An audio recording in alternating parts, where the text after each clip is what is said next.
everyone. The August 12th, 2020 special meeting of the Seattle City Council will come to order. It is 2:06 p.m. I'm Lorena Gonzalez, President of the Council. Will the clerk please call the roll? Councilmember Peterson. Here. Councilmember Sawant. Here. Councilmember Strauss. Present. Councilmember Herbold.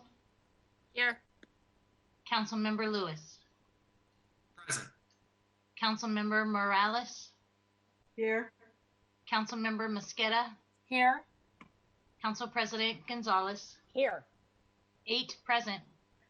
Thank you, Madam Clerk. If there's no objection, the agenda will be adopted. Hearing no objection, the agenda is adopted. Colleagues, we'll go ahead and begin public comment. At this time, we will open the remote public comment period for items on the City Council agenda and the Council's 2020 work program. I'd ask that everyone who is joining us for public comment be patient as we continue to learn to operate this new system in real time and navigate through the growing pains. We are continuously looking for ways to fine-tune this remote process and adding new features that allow for additional means of public participation in our council meetings. It does remain our strong intent to continue to have remote public comment regularly included on our remote meeting agendas. However, the City Council reserves the right to end or eliminate these public comment periods at any time if we deem that the system is being abused or is no longer suitable for allowing our meetings to be conducted efficiently and in a manner in which we are able to conduct our necessary business. I will moderate the public comment period in the following manner. The public comment period for this meeting is 20 minutes, and each speaker will be given 2 minutes to speak. I will call on each speaker by name and in the order in which they registered on the council's website. If you've not yet registered to speak but would like to, you can sign up before the end of public comment by going to the council's website at seattle.gov/council. That's COUNCIL. The public comment link is also listed on today's agenda. Once I call a speaker's name, staff will unmute the appropriate microphone and an automatic prompt of "you have been unmuted" will be the speaker's cue that it is their turn to speak. And before speaking, the speaker must also press *6 to begin speaking. Please begin speaking by stating your name and the item that you are addressing after you hit *6. And as a reminder, public comment should relate to an item on today's agenda or the Council's 2020 work program. Speakers will hear a chime when they have only 10 seconds left of their 2 minutes.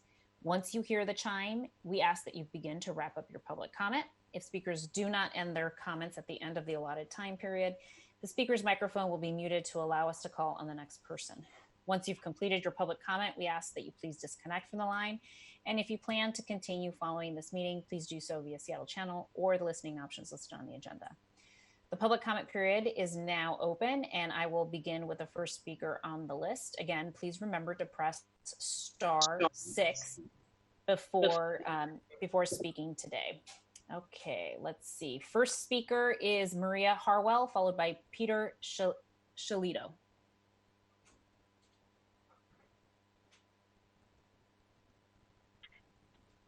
Hello, my name is Maria Harwell. I'm calling today in support of the Council Bill 119862 to provide community-based organizations with $3 million for research to promote real public safety informed by community needs. As you know, the ordinance provides resources for an initial needs assessment, including language access needs, staffing and technical support, community participatory budgeting, data collection and reporting, and development of a roadmap for future equitable participatory budget processes related to public safety. Your financial commitment for research enables community building, which is fundamental to real public safety. Thank you very much. I yield my time. Thank you so much for calling in. Next up is Peter Shalito.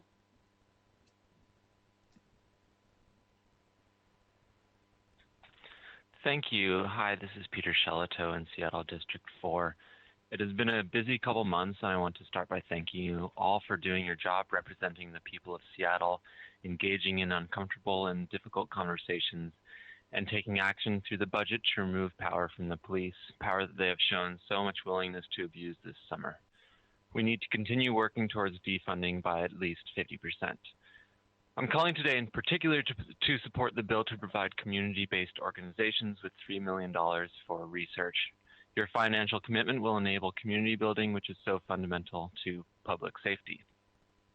As you know, this ordinance provides resources specifically for an initial needs assessment, staffing, training, administrative and technical support, community participatory budgeting, data collection, analysis and reporting, and development of a roadmap for future equitable participatory budget processes related to public safety.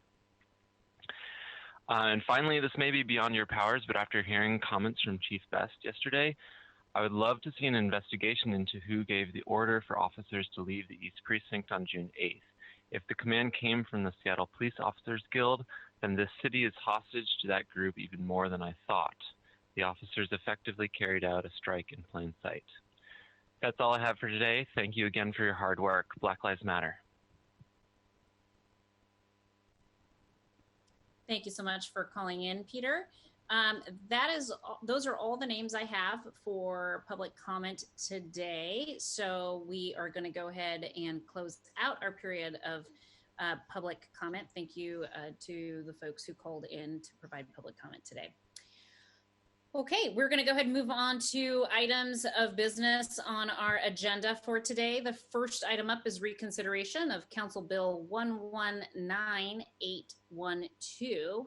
I would ask that the clerk please read the item 1 into the record. Agenda Item 1, Council Bill 119812, amending Ordinance 126000, which adopted the 2020 budget, making appropriations from the Emergency Fund for public assistance during the COVID-19 civil emergency, making an appropriation from the General Fund for public assistance during the civil emergency, and making appropriations from the Revenue Stabilization Fund for public assistance during the civil emergency, all by 3/4 vote of the City Council. Thank you, Madam Clerk. Colleagues, I am calling up the reconsideration of passage of Council Bill 119812 to consider the mayor's veto. The reconsideration of Council Bill 119812 is now pending before the council. I'm going to go ahead and open it up for comments in a moment, and I would ask that the prime sponsor of the bill and the chair of our budget committee, Councilmember Mosqueda, will be the first person to speak to this particular vote for reconsideration, and then I will happily open it up to my other colleagues for any comments on reconsideration of this council bill. I'd just like to start by saying that the reason we are taking up the reconsideration of Council Bill 119812 is because the charter of the City of Seattle under Section 12 requires the council to take up and reconsider any and all bills that may be vetoed by the mayor of Seattle. We have engaged with our law department and have confirmed that the requirement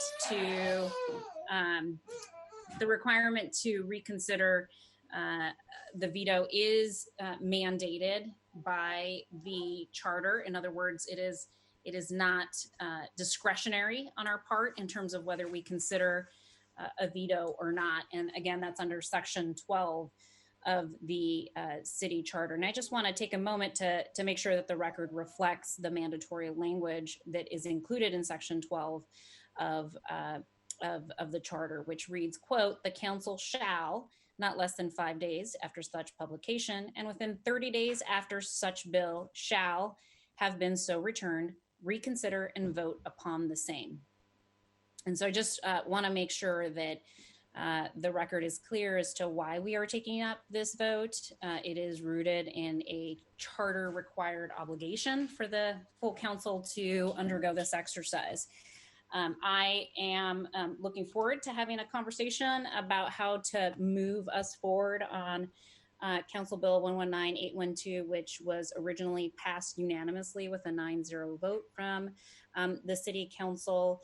And I believe Councilmember Mosqueda, and I'm also happy to address this, have worked over the last 48 hours on identifying potential consensus here to move us forward and identifying some compromise opportunities so that we can go ahead and move forward and begin the process of getting this important relief out to eligible residents in the city of Seattle. So in large part today, we will reconsider this, and my hope is consistent with the communication that Councilmember Mosqueda sent out this morning, that we'll have an opportunity to immediately amend it with some language that will reflect the council's willingness to take into consideration the new financial information that we received on Monday, and to make sure that those financial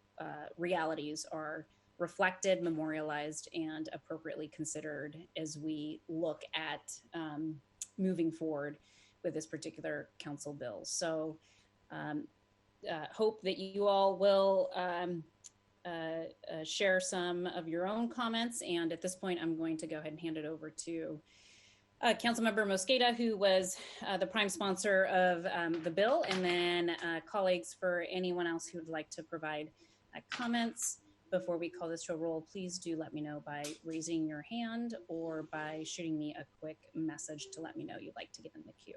Thank you. Councilmember Mosqueda, please. Thank you very much, Madam President. I want to start today by thanking the mayor, the city budget office, and all of the folks who've been involved with this council over the last few months as we engage in the budget process, especially as we review the revenue forecasts.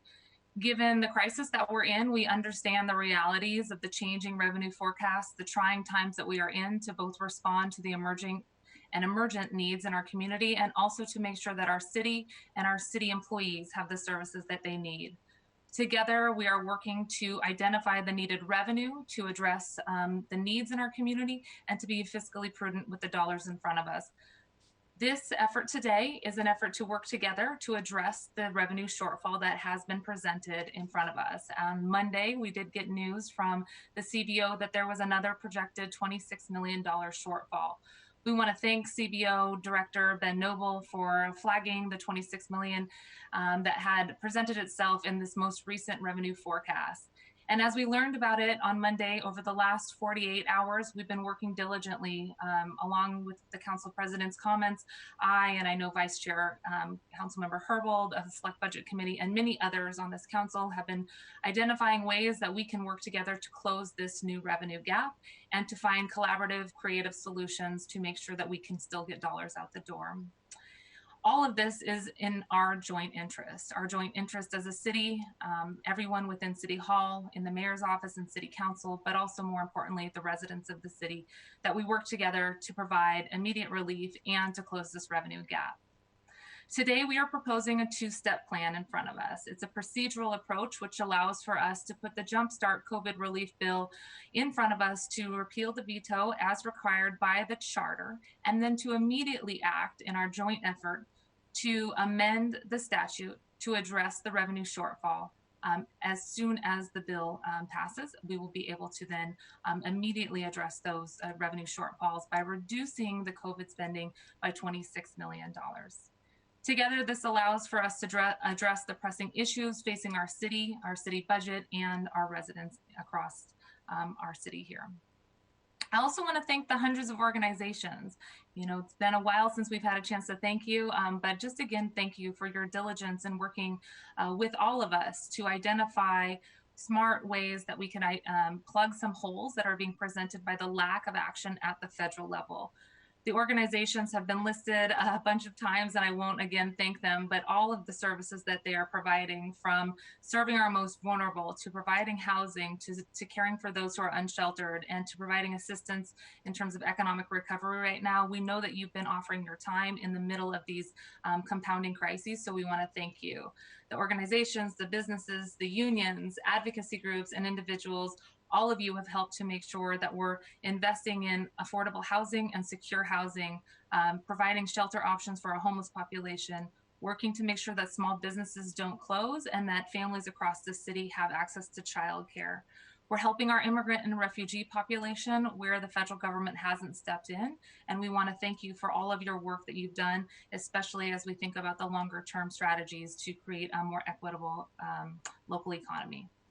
I want to note for the record, many of you have received the 3 letters that we received from labor, from immigrant rights groups, and from the housing and homelessness groups encouraging this action today. And while everybody is acknowledging that we always need to continue to see how this compounding crisis that is COVID is affecting health and housing issues in the long term, they're really urging our action today, and our from the conversations I've had with many stakeholders, our understanding as well about the $26 million deficit and the joint approach, the 2-step approach that we have in front of us.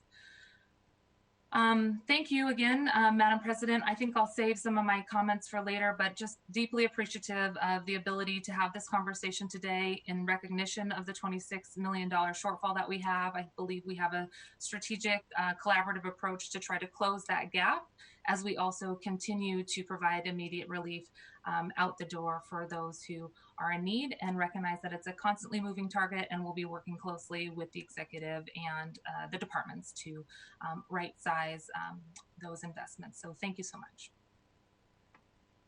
Great, thank you, Councilmember Mosqueda. We also have Council Central staff on the line with us. If folks feel that they need to hear or have any questions for Council Central staff with regard to the reconsideration and the intention to have some subsequent amendments, happy to suspend the rules to allow questions to be directed at Council Central staff. So please do let me know if that is in interest to anyone. Colleagues, anyone else have any comments that they would like to make on this council bill? Councilmember Herbold and then Councilmember Lewis. Thank you.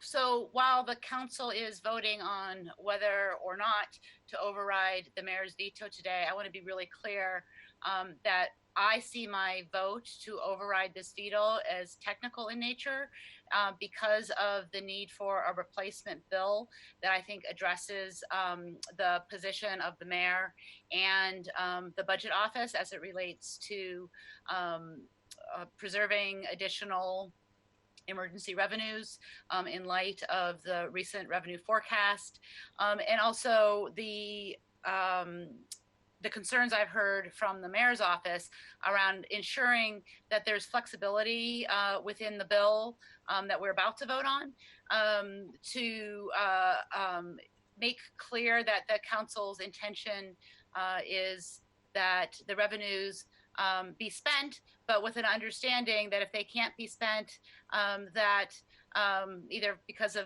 future financial shortfalls in 2020 or because of technical issues related to setting up new programs and funding and actually getting the money out the door, that we are intending to give them that flexibility. But we can't vote on that other bill without taking an action on the veto before us today. As Council President Gonzalez said, it's a charter obligation to vote on this bill up or down. We don't have the ability to just put it aside and introduce a new bill. And the reason for that is because the council's required to do our action in public.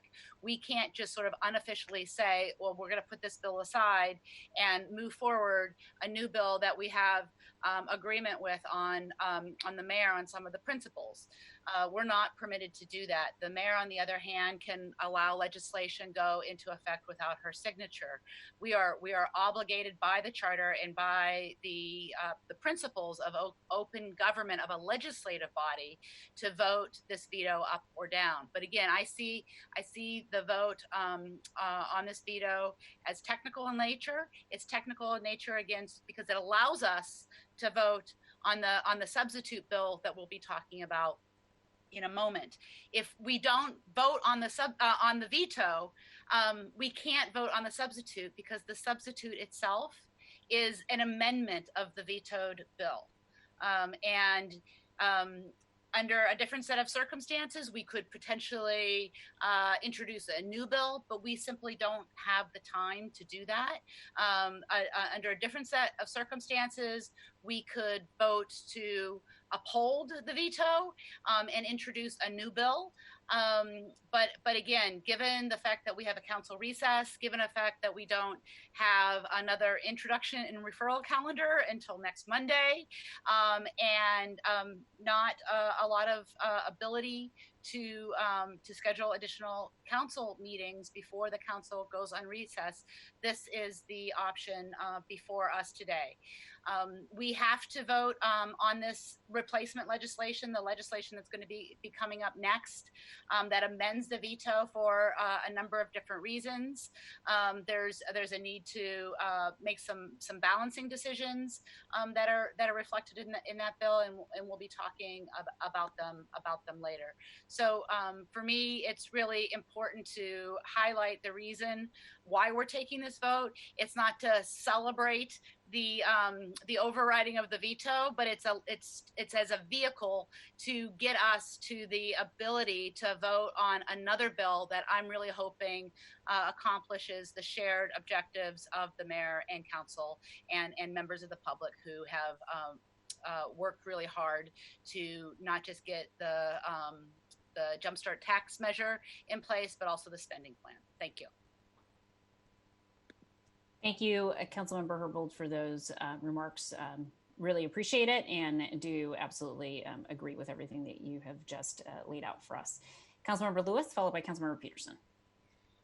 Thank you, Madam President, and thank you, Councilmember Herbold, for your comments just now around the difficult position that we're in, given timeline, given the introduction and referral days that are available to us, given that we do have a council recess coming up that is also a recess for our central staff and for all of the people here on the virtual second floor who keep this running and who have been working so unbelievably hard during our summer balancing session. I agree that all of those logistical hurdles are in front of us, they're real, and that this is not an ideal time to be having a conversation over overriding a veto that frankly should not have been made in the first place, when a different approach in amending and consulting on these measures before taking that type of an action could have been done. I am extremely conflicted and divided on this, mostly because I'm frustrated. And I think it's partly because I'm a freshman to this body. I don't have a long track record of experience in working in this legislative department and in working with an executive that we frequently have hurdles with. I don't think that I am personally shocking anyone from the viewing public or anyone on this council by saying that there is very real friction between this virtual second floor and the virtual seventh floor in the running of the city. And that is spilling over into everything that we are doing as a city government in terms of the atmosphere that has been polarized and that has been divisive in a way that none of us want to cultivate and that none of us want to be participating in. And it is all the more frustrating given that we are faced with an unprecedented series of challenges this year, from completely rethinking and reconstituting our systems of public safety, to the Magnolia Bridge, to now the waterfront park that is falling into Elliott Bay, to the COVID pandemic that is completely engulfing everything and forcing us to have these meetings on Zoom, forcing lots of my fellow renters, as one of the two renters on this council, to not have a livelihood and be able to pay their rent to people that literally are starving because they have lost their ability to care for themselves and to pay for food. The city has never been facing greater challenges, and every day it is just frustrating that we are in a position where the public has to see the leaders of the city not be able to reach an accord, not be able to reach a deal, and not be able to get relief out to the people of this city. And this is not something that I blame any of the different actors in government for.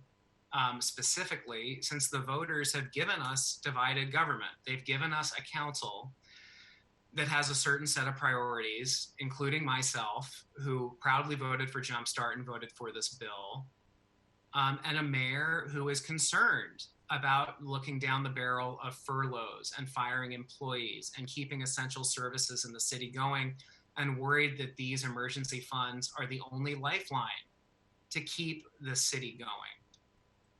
And I really want us to make a deal, and I want to flag at the front of this one of the problems that I see with the current arrangement that's been set up, which is that the mayor from her position has made it clear that she is not going to spend this money, that she's not going to spend the money if we send a revised package. She is going to continue to push back until there is a broader accommodation of what she sees as her concerns in the spend level of the bill. And that we as a council have pushed back eloquently and strongly to say, this relief needs to get out there because no one else is sending it. The idea of federal relief coming in on gossamer wings, or of philanthropy alone being able to do the trick. And I do applaud Governor Inslee for putting forward a considerable amount of relief for our undocumented neighbors who have been excluded unjustly from federal relief. But on the whole, it is this Jumpstart package that is the relief that people really need. The challenge that I see is that even if we move forward and appropriate this money the way that we're intending to do today, the executive without a deal will not get this money out the door. That doesn't do anything to fulfill our promises to the people that need this relief and need this money. And barring locking in a joint deal where the people's representatives on the council and the mayor can stand together and say, look, we gave a little here, we gave a little there, but this money will get out and this relief will be spent expediently. We're all locking ourselves into this and we're all making those commitments to each other.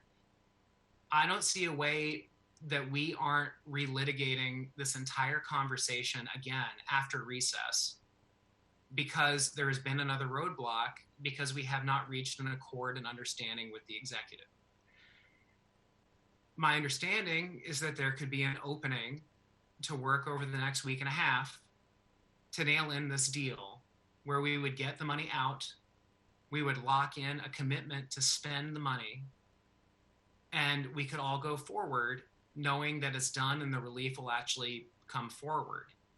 And I know that there has been frantic and frenetic negotiations that have been frustrating over the last 48 hours, where an accord has not been able to be reached, not due to the lack of trying of any parties on any side of the city government.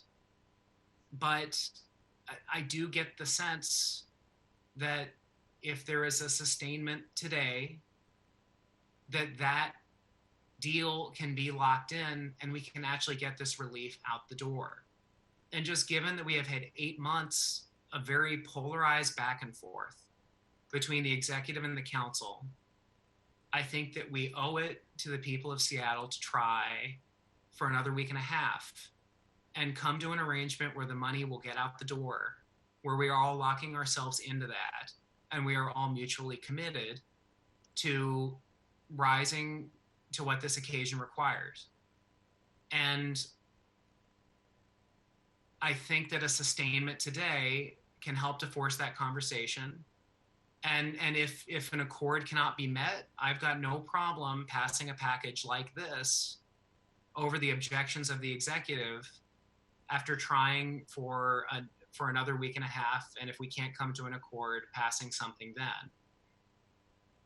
But today, I am going to vote to sustain in order to force this conversation and show the people of Seattle that we can all come together and that we can make an arrangement where this will actually get out the door and this will actually start meeting the needs of our community, and that we can finally do this all together as a council and a mayor to get this job done. So thank you.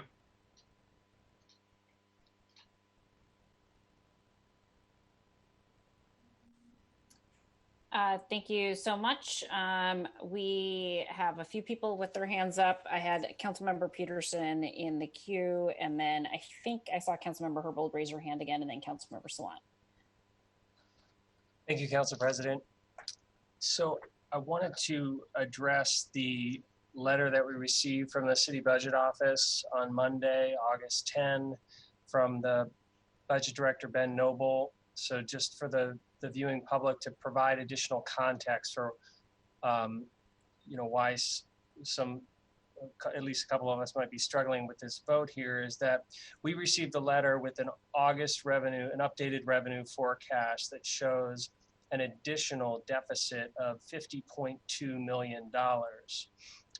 Now they break it out, what's the deficit for this year and what's the deficit for next year, but it's $50 million, $50.2 million. And what we're trying to do is get additional COVID relief out the door that is using our rainy day fund. So I voted for that measure. It was unanimous to pass the COVID relief bill of $86 million to drain down the rainy day funds, leaving only about $13 million left out of $125 million in those funds. But we now have new information. This new information is pertinent to the need to rebalance the budget, and it's a $50 million hole, not a $26 million hole. When and the rainy day fund, once it's gone, it's gone. So my concern here is also the trend. So we're showing a trend. We're showing a trend that's going down, and so we don't know what the bottom is yet. It's going in the wrong direction. We don't know what the bottom is yet. So I'm concerned about draining down the rainy day fund more at this point, except that we still want to get as much COVID relief out the door at the same time. So that's where you get back to this idea of reaching an agreement with the executive to show the public that we can balance the need for compassionate relief with the fiscal responsibility. And I know that that's what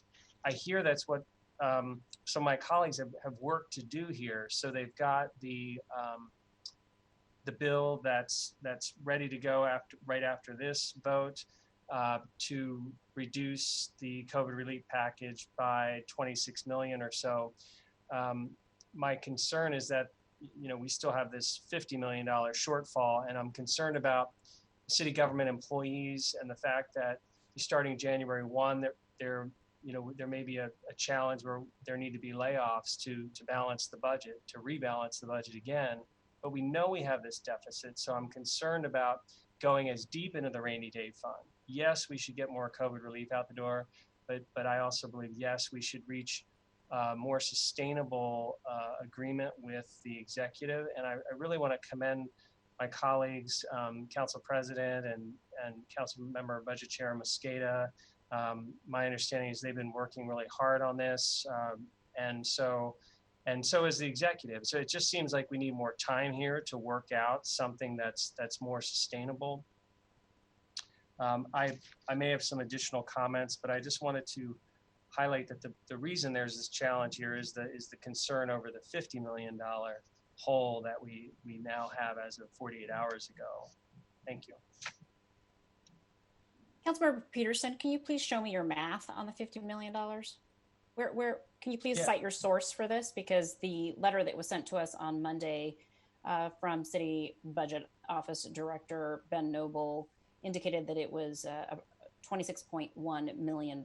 So I'd like to get a better understanding on the record where your numbers are coming from. I've also sent a message to Council Central staff about this new assertion that I just became aware of related to this now new position that it's a $50 million deficit for 2020. And I want to make sure that I understand that you're saying that there's now a $50 million deficit for 2020. Sure. So what I was saying is that the updated revenue forecast from the city budget office is a 50.2 million. They are breaking it into two pieces, 26 million in 2020 and 24.2 million in 2021. That my concern is that 2021 is starting on January 1st. And so we know that this gap exists, and yet we're acting as if it, if we were to pass this, we were acting as if it doesn't exist. And so that's my concern, is that once January 1 hits, we're into that additional $24.2 million deficit. I don't think anybody on this council is acting today in a manner that would imply that we believe that there is no deficit for 2021. So I'm going to push back on that assertion that you just made, with all due respect, Councilmember Peterson. I think it implies that the folks who might be inclined to overturn the mayor's veto are somehow doing it in a cavalier fashion without realizing that 2021 does in fact have a deficit. We are all acutely aware of the fact that there will be deficits in 2021. And so I just want to note that my understanding is that we are also looking at the payroll tax for Jumpstart to pay back some of those identified shortfalls that you just cited to currently. And I think that the numbers are modest enough to account for a higher level of confidence that those revenues will come in and be able to do the backfill there. So I just don't want any members of the public who might be viewing this to think that we are somehow ignoring the fiscal realities of either this year or next year by virtue of taking a vote that might be contrary to a sustainment of the veto, and just want to state that for the record. Did you want to respond? Yes, Council President. So my concern, that is excellent point, that the idea is that the rainy day fund would be replenished by the Jumpstart payroll tax revenues. The challenge with the payroll tax revenues is that because the economy is going in the wrong direction, that we don't know exactly the dollar amounts that we're going to get to replenish those fundings. And now we've got a bigger hole than we had thought. So I think it's just the unknowns. There's so many unknowns that I think that's what gives me pause. That we don't really know the math for the payroll tax in terms of what we're actually going to collect. And so it's just the unknowns for me. So I think it's valid to look at it both ways. I think we're probably going to have a conversation about the validity of those assumptions based on the analysis that we've seen from our own independent council central staff, as opposed to analysis that we have received from the mayor's office. And I do think that that's important to the integrity of our legislative process, is to make sure that we are also looking at the information that we get from our independent council central staff, as opposed to the city budget office, which of course works hand in hand with the mayor.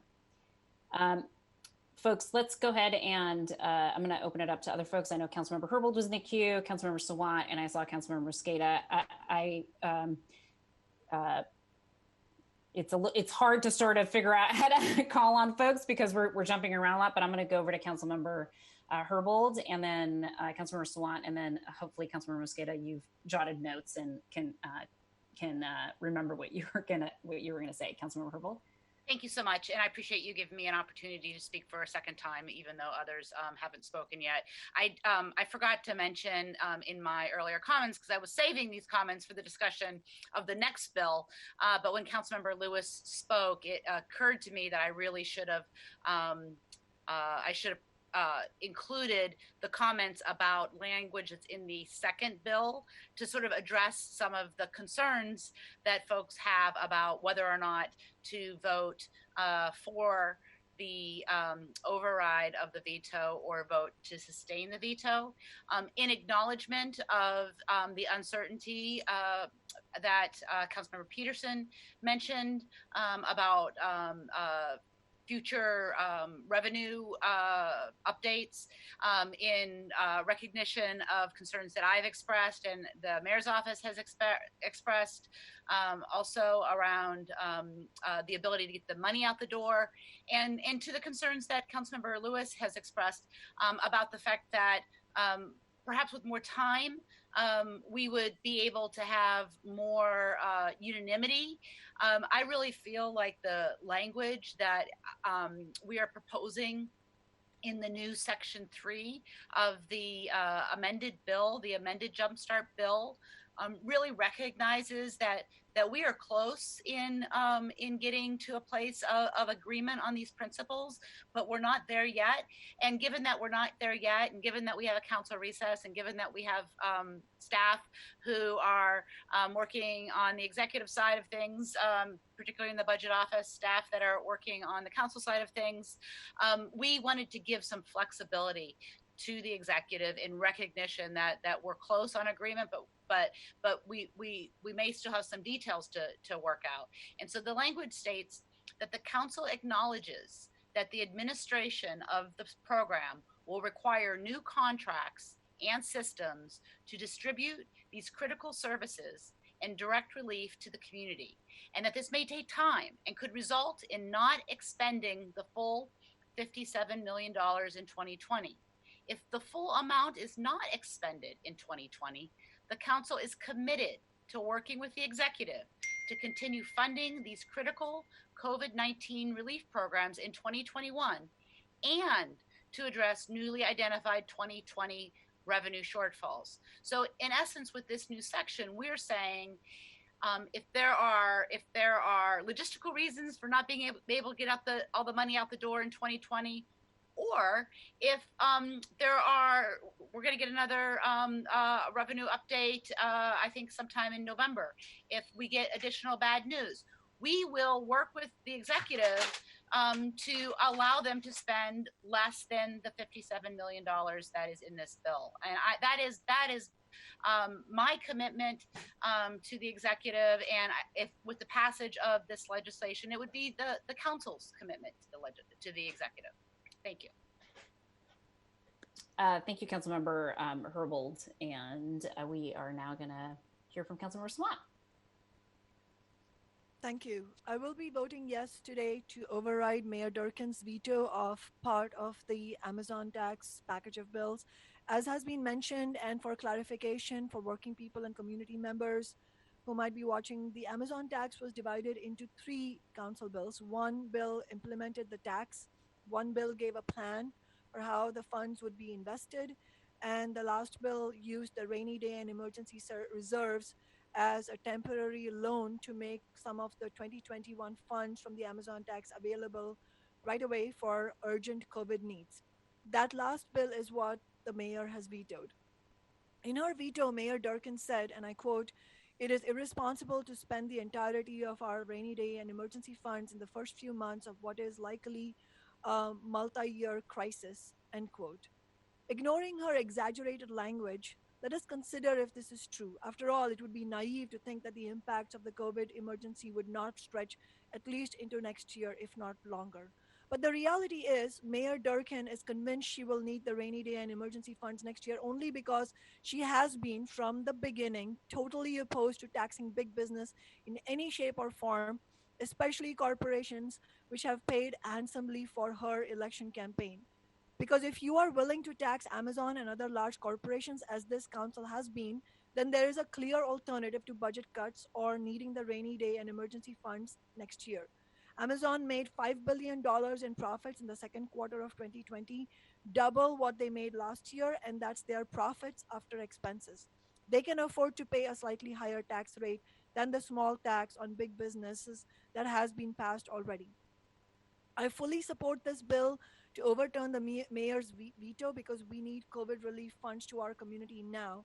However, the explicit and continued threat of draconian budget cuts in 2021 must also be taken seriously. Today, several council members have already spoken as if they accept as established fact that there will be furloughs and layoffs next year. I want to state for the record, I absolutely do not accept furloughs or layoffs because they are not necessary if the political establishment had the political will to tax big business in order to make austerity not completely unnecessary. It is because politicians choose austerity that furloughs and layoffs become necessary. There is not, it's not an act of God, it is a choice made by politicians. Remember that when the council was voting on the budget and also on the Amazon tax itself, my office proposed increasing the rate of the Amazon tax to collect an additional $293 million per year. That sounds like a lot of money, but if you look at the tax rate increase for big corporations that are going to pay the tax, it is a very, very small change. That would have eliminated all of the then projected budget shortfalls of 2021. And I have no doubt that the math works out for the biggest corporations to be taxed a little bit more so that we avoid austerity entirely. I support using the rainy day funds today to meet the burning needs of regular working class people this year.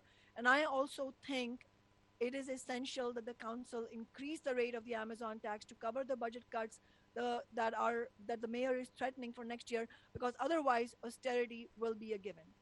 COVID-19 is a health emergency caused by a virus, but the public health damage it is causing is rooted in the deep inequality in American capitalism, and especially exacerbated by the lack of access to basic health care and by the horrendous response by the Trump administration.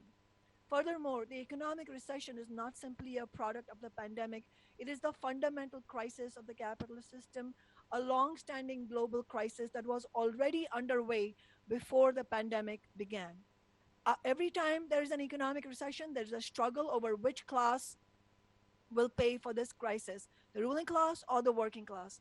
In 2008, the very banks that had pillaged tens of millions of working families, especially Black and Latinx families, were bailed out while working class homeowners lost everything. In 2021, either Amazon and other big businesses will pay a small portion of their immense wealth that they have accumulated by exploiting workers in our community, or public sector workers will pay through layoffs and mandatory furloughs and lost incomes, and marginalized communities will suffer through the cuts to essential social services. Who will pay will be determined by the balance of forces and whether or not there will be mass movements on the streets and particularly in the workplace led by labor unions. The People's Budget movement will demand during the fall budget that big business, not workers, pay for this crisis. Thank you. Thank you, Councilmember Sawant. Councilmember Mosqueda.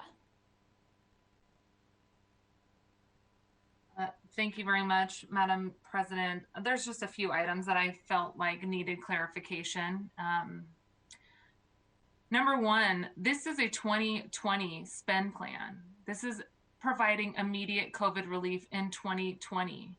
So let's not conflate the numbers of 26 million and 24 million for next year. This has always been about 2020 and the immediate relief that we need to get out the door right now. Our numbers are clear. We identified 26 million in conversation with Director Ben Noble immediately on Monday and have been working diligently to try to reduce the amount of funding that goes out by that $26 million number. But if you want to talk about 2021, the 2021 plan for the Jumpstart revenue package was to invest in city services, was to prevent furloughs and to prevent layoffs and to really shore up core government services like parks and libraries and childcare. What is critical is that we recognize that these two issues cannot be pitted against each other. So in effect, the two-part process that we have in front of us basically acknowledges that we are front-loading 26 million into this critical service of shoring up key government priorities and public employees by offering 26 million to be used for that in this year. It then continues to allocate the remaining amount, or as Councilmember Herbold articulated, the amount that is possible to get out the door this year for the 2020 allocations. But something else that was missing from the conversation over the last few weeks, but especially right now, is that the dollars get replenished. So I want to be very clear. Yes, there's a lot of uncertainty in our local economy and the economy around the globe. But what is certain is that we will be able to replenish the reserves that we are borrowing right now for this crisis. This is the rainy day. This is the emergency. Compounding public health crisis and housing emergency, this is the time for us to use those dollars. And it is very important that we're clear with the public that we know exactly how we will replenish these funds. Because Jumpstart progressive revenue, the payroll tax proposal, and a conservative estimate is assuming $214 million a year when we start collecting those taxes based on the 2021 payroll tax roll. So let me just posit this. Even though there is uncertainty in how fast the economy will recover, and we're in this position because we have a U-curve recovery ahead of us. If we had gotten every single $86 million out the door this year, we would have been able to replenish those dollars next year with Jumpstart funding, because 86 million is 40% of the overall total that we were expecting to bring in. On our conservative estimate, even if we were wrong by 60%, we would be able to replenish the Jumpstart payroll, the Jumpstart COVID emergency relief using the payroll tax with next year's payroll tax dollars. So then let's look at the dollar amount in front of us. We're talking about up to $57 million. We would have to be wildly off, which I know that our central staff and the folks that we've been working with, both at the national level and locally here, when crafting Jumpstart proposal, we have a carefully crafted proposal in front of us that we are just using a portion of the dollars right now with a certainty that we will be able to replenish the dollars that we're getting out once we begin to collect the payroll tax. And it's really important that the public recognize that the Jumpstart payroll tax replenishes the emergency fund and any rainy day fund that we would use. But at this point, we're just talking about $57 million. So the argument that the city needs to save additional emergency funds for city workers or city services, let me be really clear. The Coalition for City Unions has supported the Jumpstart payroll tax and is supportive of this effort to get dollars out the door immediately to those in need for housing and food assistance, as well as to be able to use $26 million to help prevent the types of core government services that we rely on every day from shutting down. They have been supportive as city unions, as folks who provide daily city services with the proposal in front of us. This bill ultimately helps prevent more people from being laid off in the future if we can really invest now and start bringing in Jumpstart payroll taxes to replenish in the upcoming years. So there's not a lot of unknowns, actually, when you look at what our proposal includes, because on a very conservative estimate, we will be replenishing these funds, especially if we're talking about the existing bucket of talking about the existing funding for 2020, we have a certainty that we will be able to pay that back with Jumpstart progressive revenue. I do have a chart. I could show you that just to illustrate the point. But while the unknowns were mentioned, let me just remind folks of the knowns. We know, according to NPR last week, that there are more people paying their rent this month using a credit card than they are using unemployment checks. We know that child cares will close down. Around 30% of child cares are slated to close down unless they get immediate assistance. And we know that many of the small businesses that are poised to close without additional local flexible dollars will not be able to reopen due to the startup costs. Those are the knowns in front of us.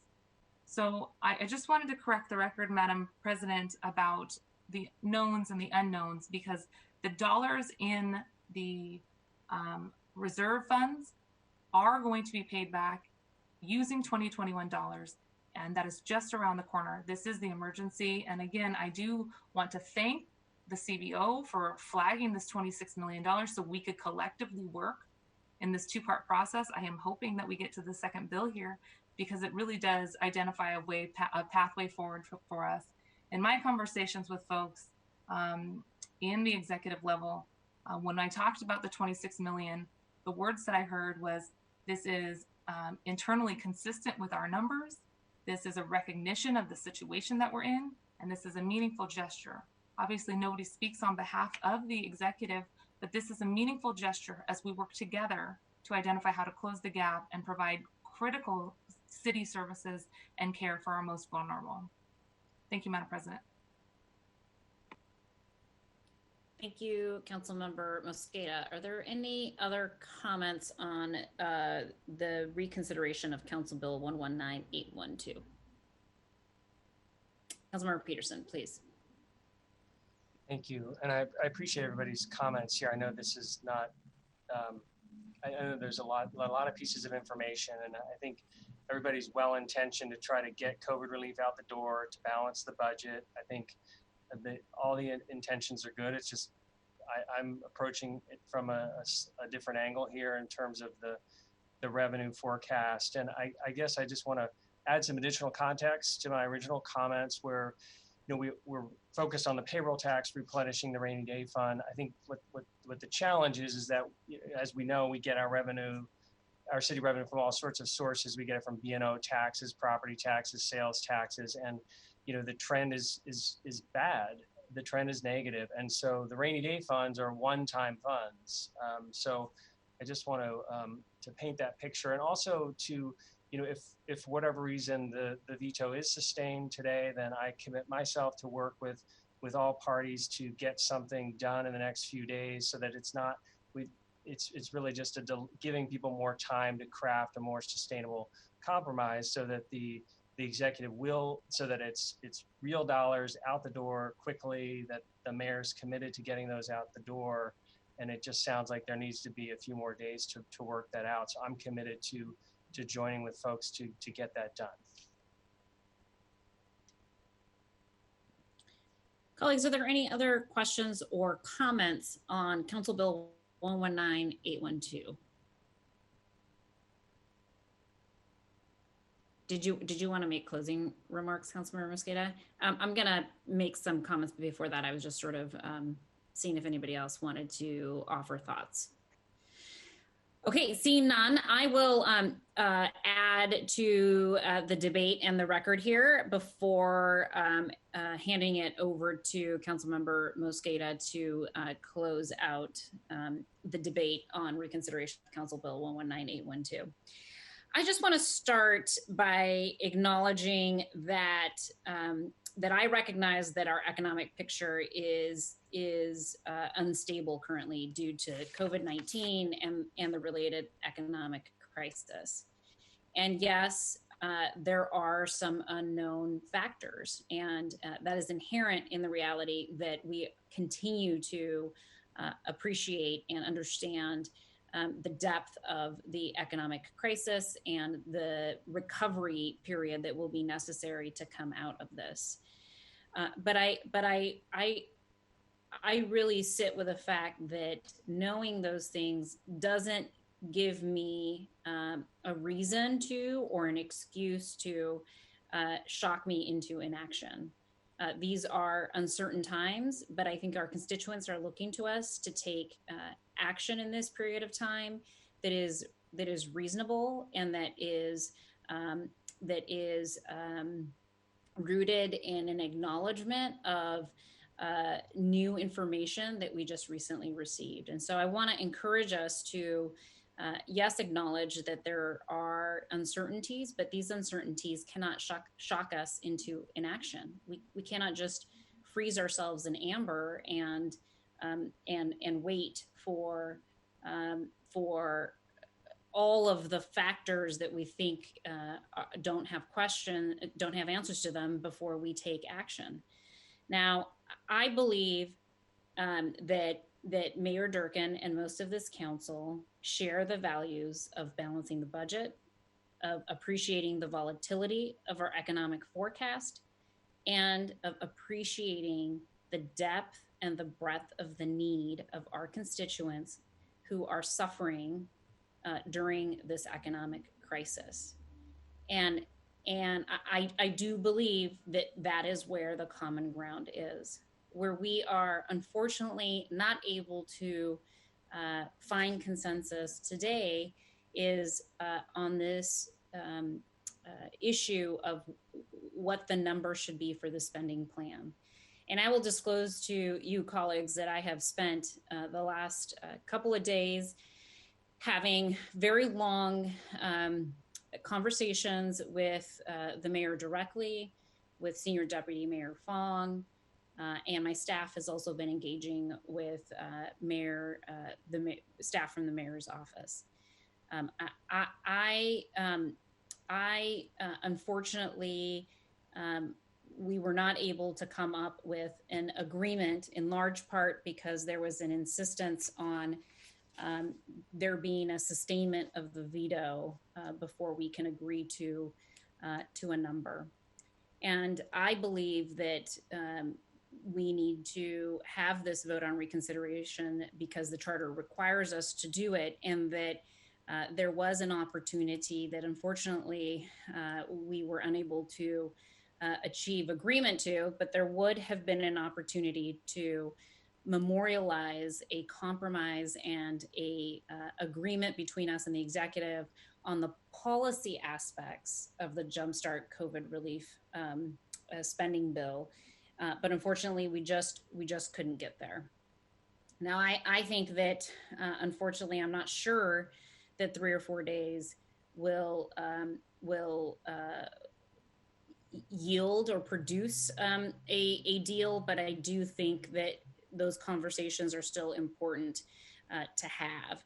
And so I do intend to vote in favor of an override, but I do that in the spirit of putting forth a bill that represents the council's compromised position as a place for us to continue to have conversations with the executive that would address her particular concerns. And so I think we can both override this veto. We can amend Council Bill 119812 in the fashion that we have been describing, and we can still have conversations with the mayor and her staff around additional amendments that might be needed to the bill based on information that I understand the executive is continuing to gather. I believe that's a reasonable position, and it's a responsible path forward.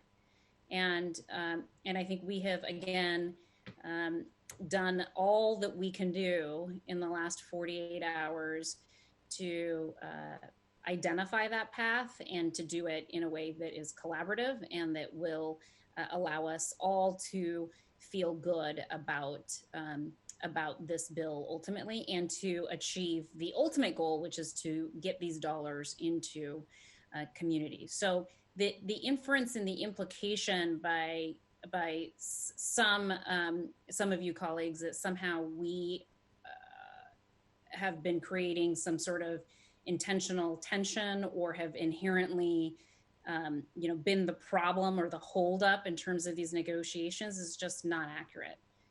I have spent hours on the phone over the last 48 hours trying everything I can to find and close to find the common ground and to close the daylight, in hopes that we could both do an override, quickly memorialize that agreement in a mandatory language, and move on with getting these dollars out to community.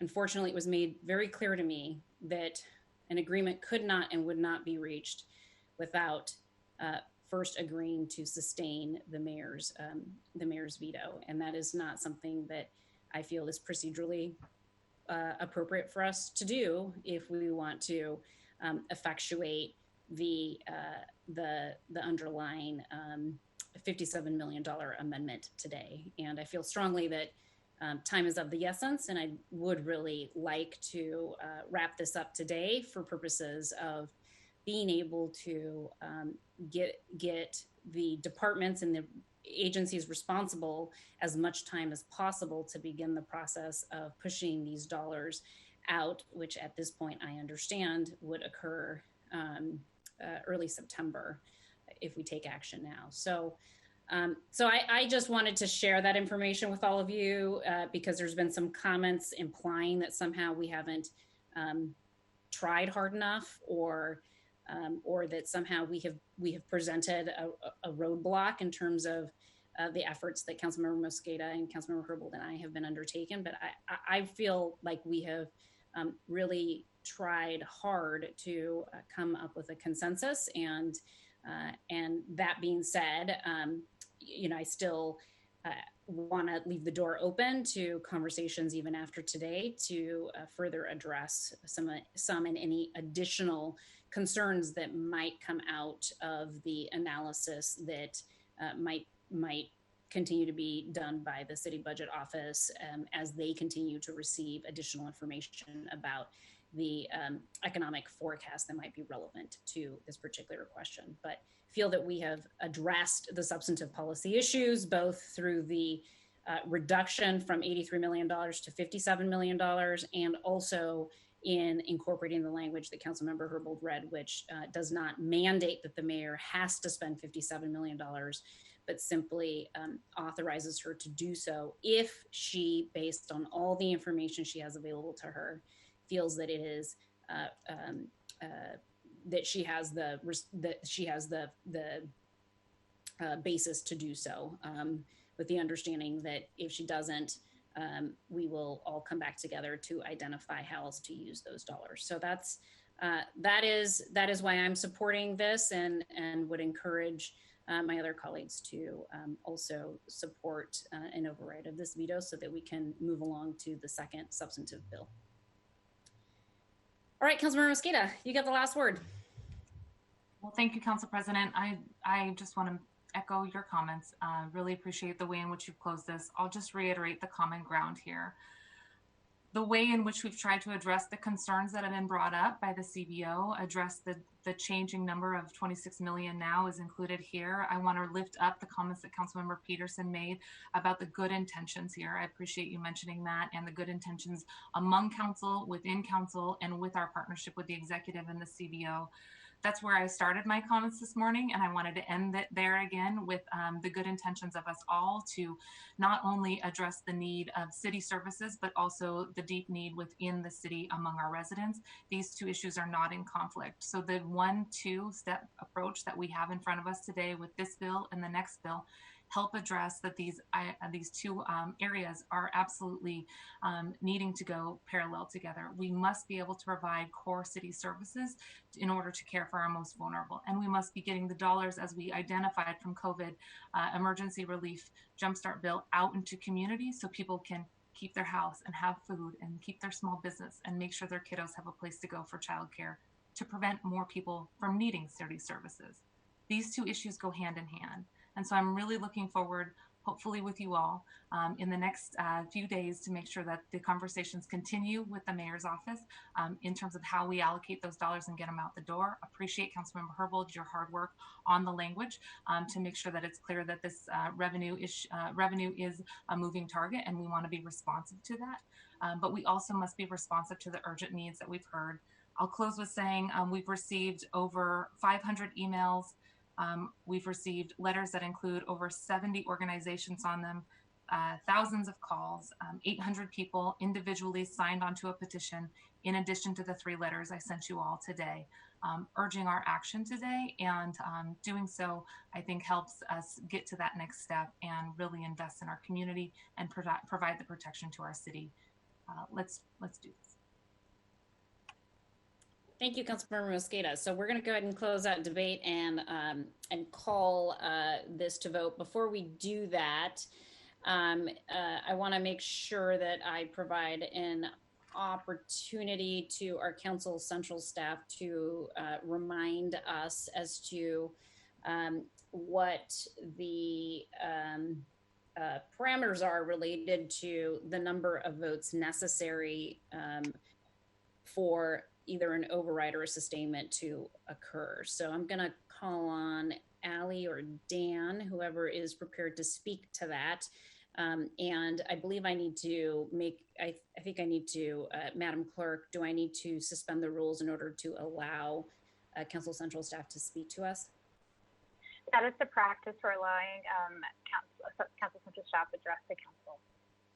Okay, colleagues, if there's no objection, I'd ask that we suspend the rules to allow Council Central staff to address the City Council on this matter. Hearing no objection, thank you, colleagues, for that. I think it is important for us to make the public record here and to make sure that all council members are aware of the procedural requirements before we call the roll on the reconsideration of passage of Council Bill 119812. So I will now hand it over to Dan and Allie. Thank you, Council President. Dan Eder, Deputy Director of the Council Central Staff. I believe the question is, what is the threshold and effect for the Council's reconsideration of the Mayor's veto, Council Bill 119812. My understanding after consulting with various folks in the law department and in the clerk's office is that the city charter and the council rules provide that a veto override reconsideration vote requires 6 of the 9 council members to vote in the affirmative for the veto override to become effective. And I can answer any further questions that there may be on the panel. Great. It looks like we have one question. Councilmember Peterson, please. Could you repeat that number, Dan? Yes, the number is 6 votes of the full council to override a mayoral veto. And did you get that information from the city attorney's office? Yes.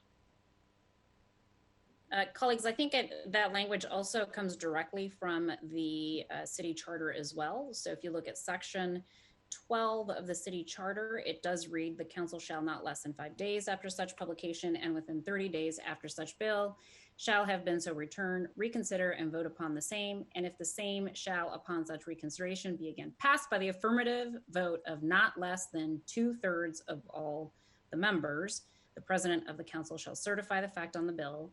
And when so certified, the bill shall become an ordinance with like effect as if it had not been disapproved by the mayor. So the city charter in section 12 does explicitly cite that an override is effectuated by a 2/3 vote of the members of the council, which in this case would be 6. Councilmember Peterson, and then Councilmember Herbold. Thank you.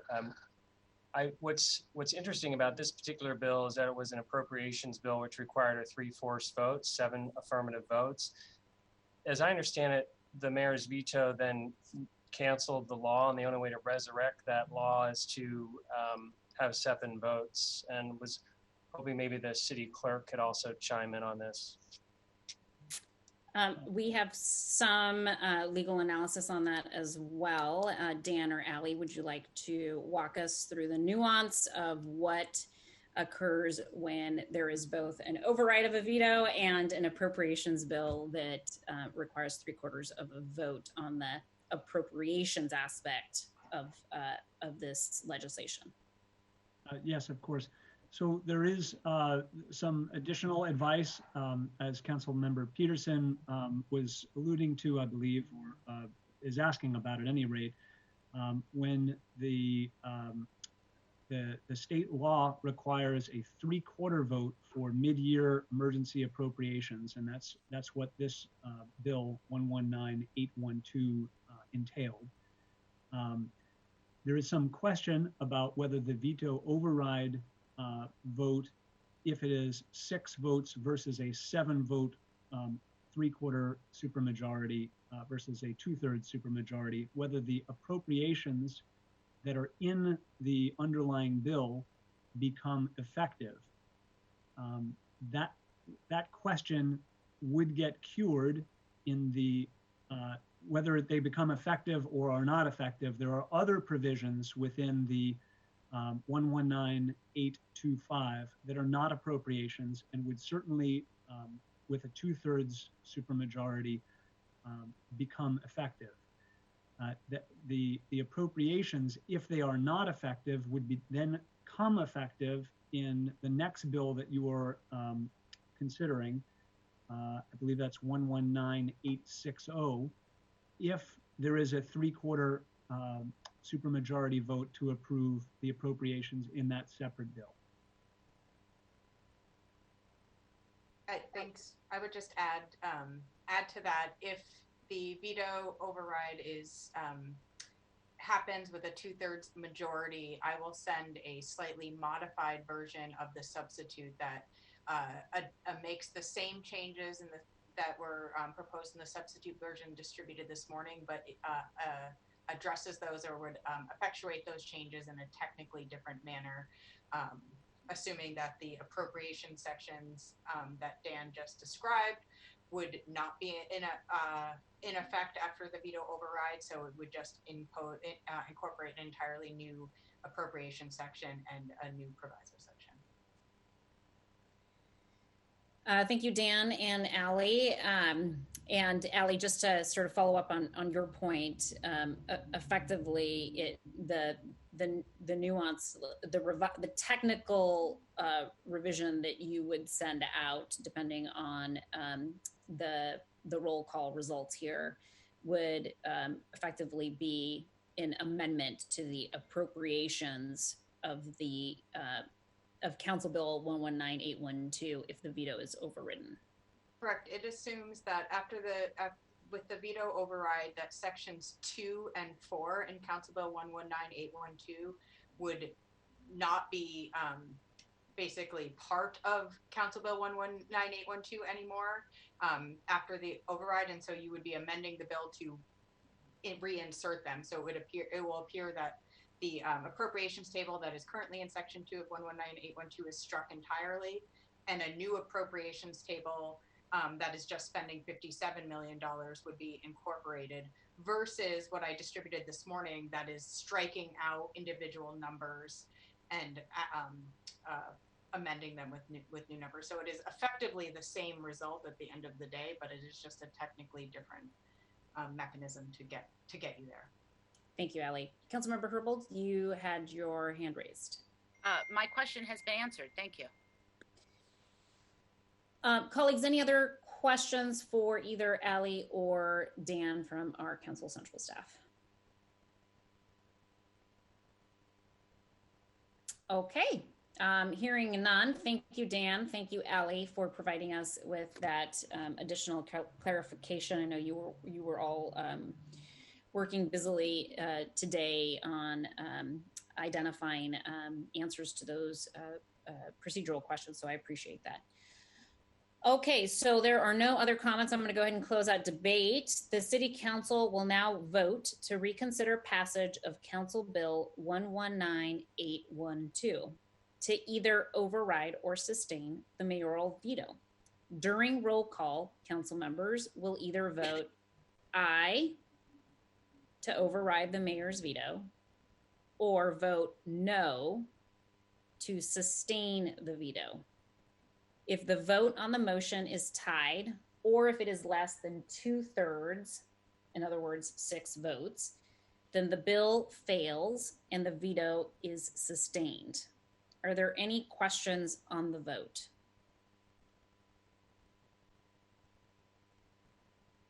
All right, because last time we did this, it got a little confusing. People were confused about what yes meant and what no meant. So I just want to make really clear. If you vote yes, it's to cancel out the veto. If you vote no, it's to keep the veto in place. Does that make sense? Everybody's clear? Yes. Councilmember Strauss. Thank you, Council President. In reading the charter, it says that we need to vote yeas and nays. Do we need to be that specific as per the charter? Madam Clerk. I recommend the ayes and noes only because of the fact that the nays sound too much like yays, and therefore we can't capture your votes accurately. Okay, good question. Okay, so we are now going to vote on this, seeing that there are no other questions on the vote. Will the clerk please call the roll on the passage of Council Bill 119812? Peterson. No. Sawant. Aye. Strauss. Aye. Yes.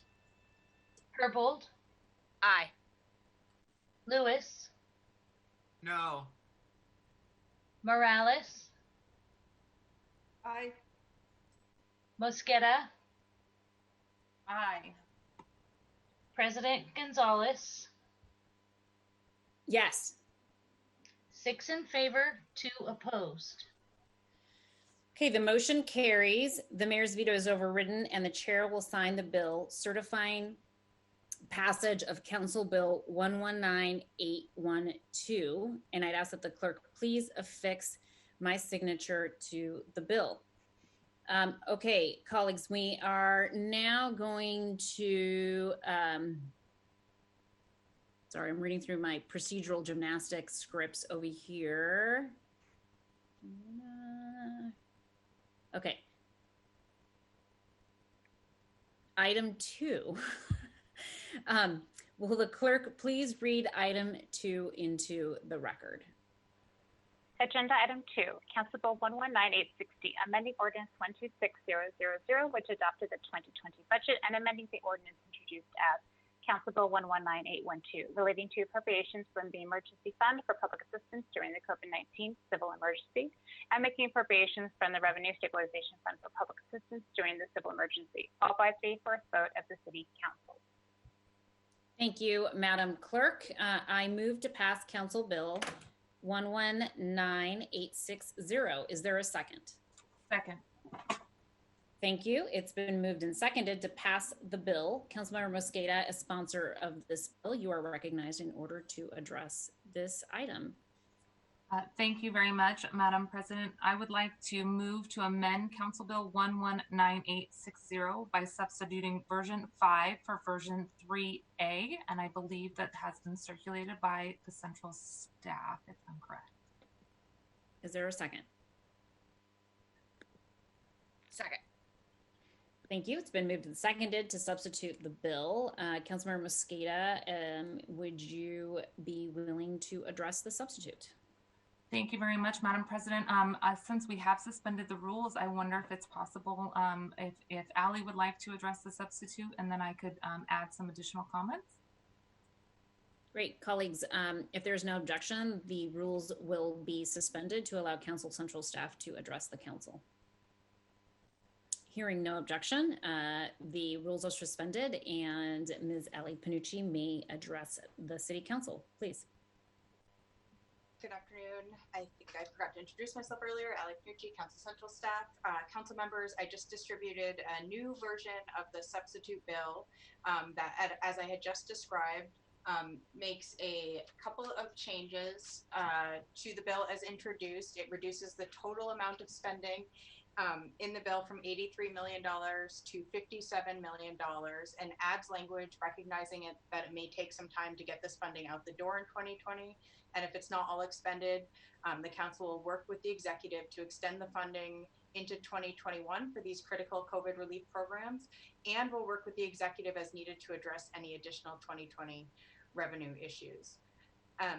I'll just note that this version that was just recently distributed, the difference here again is it just fully strikes what was section 2 and 4 in the original COVID relief bill, and adds in new appropriations for a total of $57 million. And then I would also just add that if for example, the executive determines that additional spending is needed from the revenue stabilization account or the emergency fund, this action will leave about $9.9 million in the emergency fund and $28.7 million in the revenue stabilization account. The mayor will have to come to the council and request authority to spend those dollars. At that time, if there was an additional revenue issue that was identified by the council and the mayor, you could also introduce legislation to further amend the COVID relief spending if additional resources, were needed for other purposes. And I'll just also note that the numbers in the revenue stabilization account also assume passage of Council Bill 119862 that is later in your agenda that appropriates $3 million for community-led research. Great. Thank you so much, Allie, for that presentation. Colleagues, any questions for Allie? Okay. Hearing no questions, we will now open it up for comment. And and debate, I will actually go back to Councilmember Mosqueda. I think you wanted to have Ali speak first before you spoke, so the floor is yours. Thank you very much, Madam President. Again, colleagues, I think that the piece of legislation that's in front of us now is reflective of the reality that we are faced with. This is an ongoing crisis that requires us to both invest in community needs in terms of housing, childcare, food assistance, and small business support, and also recognizing the changing nature in which our city government is trying to respond to the need to provide public health assistance and financial assistance to folks in our community. I think that the carefully crafted proposal in front of you, again, is an offer, a gesture to want to work to address both the crisis that is presenting itself for our city and in terms of financing, but also to act quickly and invest in what our community and families and seniors need. And when we do, data shows repeatedly that that type of investment into community helps make the recovery happen faster. And what we've put in front of us is a more equitable way to make sure that we're sustaining this crisis as we weather the storm that COVID is creating. Again, I want to appreciate the ongoing work that we have in front of us to work with the mayor's office and CBO and all of our colleagues to get the money out the door in a way that is received by community, but also reflective of the changing nature of our current fiscal climate. And we'll be looking forward to working with the CBO and the mayor's office on that. This piece of legislation is really important in that it includes funding for community-led research, participatory budgeting process, which I know Councilmember Morales has been really helping to provide and provide meat to the bone in terms of what we're doing with community organizations as we think about a community-led participatory-led process. We're also excited about the ongoing support that is being provided to COVID relief. Just to reiterate the importance of making sure that we are investing in where COVID relief funding originally went goes hand in glove with the conversations that we've been having over the last 2 months as well. Unfortunately, those who've been hit the hardest because of COVID are Black and Brown communities, folks who are more likely to work in the service sector and work in low-wage industries are Black and Brown workers. And those who are more likely to have housing instability and food instability and lack of access to affordable childcare are members from our Black and Brown community. So this is really an opportunity for us to use a racial justice analysis, help get those dollars out the door, and also recognize that our core government services, which we are holding back money to continue to invest in for city employees and city services, provide direct relief as well. So it's a well-balanced package in front of us. With that, Madam President, I know that there was a number of council members who provided key elements to this amended version in front of us. So I would turn it back over to you to have others comment on it as well. Great. Thank you so much, Councilmember Mosqueda. Are there any other comments on the bill? Councilmember Herbold, and then Councilmember Lewis, and then Councilmember Morales. Thank you. Again, just anticipating what some of the conversations about our vote today might sound like coming out of this vote, and anticipating sort of what the narrative might be, and wanting to provide some context and some prognostication about what the appropriate answers might be to some of those issues raised. I wouldn't be surprised if we hear from the executive that $57 million to be spent in 2020 is still too much. I just want to be really clear that what we are saying with this amended language is this is appropriation authority, and we acknowledge that the executive may not be able to get all the money out in 2020, or it may not be the right thing to do to get all the money out in 2020. If in November we get another revenue update that shows additional reductions in revenue, some of these dollars may need to be transferred over to our emergency funds, or to other things that our emergency funds would otherwise pay for. So, just trying to anticipate a narrative that we didn't bring the number down to a small enough number to be financially responsible. I'm saying that the flexibility that we've built into this legislation allows the branch of government that spends the money to consider the restraints on spending the money. I have been, even up to just these last few minutes, been having discussions with the CBO in the middle of this meeting about a different number, something other than $57 million, something lower that they would feel more comfortable with. And I thank you, Allie. Allie was preparing to offer an alternative. I'm not bringing forward that alternative because the message I'm still getting from the executive is that before there's agreement on what this spending plan should aim to spend, that they really wanted the council to sustain the veto.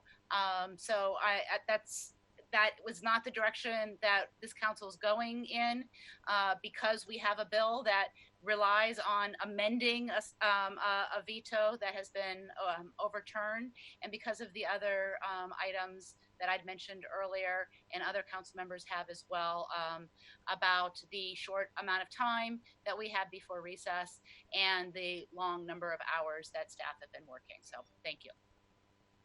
Thank you, Councilmember Herbold. Councilmember Lewis. And then Councilmember, just remember to put yourself on mute. Thank you, Madam President. And my comments are fairly similar to Councilmember Herbold's. I am thrilled to vote for this new bill today, and I want to thank Councilmember Mosqueda for bringing this forward to queue this up. I guess I would sort of rhetorically pose my comments to the executive in discussing this, to just say, you know, all of us share the common interest of wanting to get relief out to the people in Seattle that really need this assistance. I know that there are going to be some issues around administrability or concerns about what the number is. I guess that I would just implore, in the spirit of us all moving together, that in sending this new bill to the executive for consideration, we keep that dialogue open, that if there are concerns, that be addressed in reaching out to us to be able to pursue some potential legislative changes collaboratively, and to be able to discuss how we can work together to build the changes necessary to make sure that the considerations of the fiscal condition of the city are observed, but that also people that can't pay rent can pay their rent, and that people who are experiencing homelessness and tents on our streets can get inside, and that we can show the people of Seattle that as a legislative and executive branch, we can rise to this occasion together. And I think this is an opportunity, in considering the bill that was returned and making these changes to the bill and sending it back, for us to reset this really critical conversation around relief related to COVID. I know that all of us here at the council are committed to that. And I look forward to this new bill and these new commitments and seeing if we can work something out. And I maintain my commitment to doing that, as I know everyone here does. And I think this is a new opportunity for us to collaborate, and I welcome it. And I thank you, Councilmember Mosqueda, for sponsoring this and moving to this next chapter and providing COVID relief. And you know, I'm hopeful that we can get it out the door. So thank you so much. Thank you, Councilmember Lewis. Councilmember Morales, and then Councilmember Peterson, and then Councilmember Sawant. Thanks, Council President. I intend to support this bill. I think it's important. It helps us get real dollars out the door to families who are in the city. We all know that COVID's laid bare this different systems of inequity that have left families in Seattle without income and struggling to pay the rent. It's left children without childcare. It's left small businesses without revenue. And it is our responsibility as a council, surely, to address the budget gap that we have, and I think we've worked really hard to do that. It is also our responsibility as elected officials to protect the health and well-being of our constituents. And this bill and the amendment here allows us to support them through this immediate crisis, since we are seeing very little federal action to provide the scale and kind of support that our families need. So I think that this does balance our fiscal responsibility, at the same time making sure that we don't turn a blind eye to the hundreds of emails and phone calls from our constituents and from our service providers in the city who are doing everything they can to help our community. The last thing I want to say, especially over the last few days as we talk about this issue of civility, I think it's really important that we are careful in the kind of language that we use to discuss what are admittedly very difficult policy discussions in the city, especially as women and young girls are watching, and especially as little girls of color are watching. I think we need to be very careful about not giving them the impression that you cannot disagree without being called uncivil. That suggestion that having a tough policy conversation makes you somebody who is uncivil or in some way angry or a dangerous person to talk to somehow is a message we need to make sure that we are not transmitting to the little girls in our community. So we will continue to have disagreements on this council. We will continue to have, different policy positions and perspectives, I'm sure. But I want us to make sure that we are continuing to respect one another and to respect the executive branch, and to make sure that we are sending the right message to little girls in our city, that it's okay to disagree with people and that you can still deserve respect from them and have respect for them. Thank you. Well said, Councilmember Morales. Really appreciate you sharing that sentiment and reminding us always that, that again, these are policy discussions. They're difficult. It's okay for us to disagree. And just because we disagree doesn't mean that we are morally corrupt. I appreciate that reminder. Councilmember Peterson, then Councilmember Swan. Thank you, Council President.